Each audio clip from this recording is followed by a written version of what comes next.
Значи, прво и основно, кога гледаме профилот на LinkedIn, многу е битно да имаш професионална фотографија.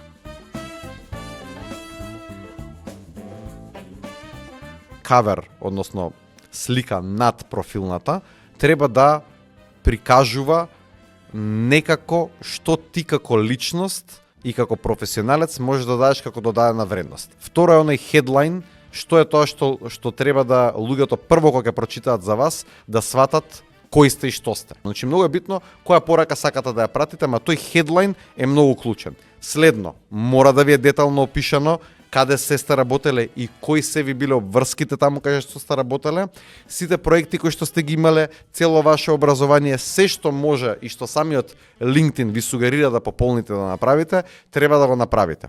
Препораки од други луѓе на LinkedIn се една од клучните работи. Ако јас имам 20, 30, 40 препораки од луѓе кои што работеле со мене, кои што ме препорачуваат за одредена работа, а многу е добро ако имате луѓе кои што ве препорачуваат за различни вештини во различен дел, него кој ќе дојде доле, тие тестимонијали што ги викаме, што ги имаме најчесто и на веб страници, кажуваат реална слика за тоа јас горе што сум го ставил во моето CV, дали е всушност релевантно и дали луѓето го потврдуваат.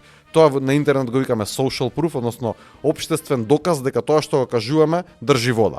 Така да еден профил мора да ги има сите овие елементи за да може да привлече внимание.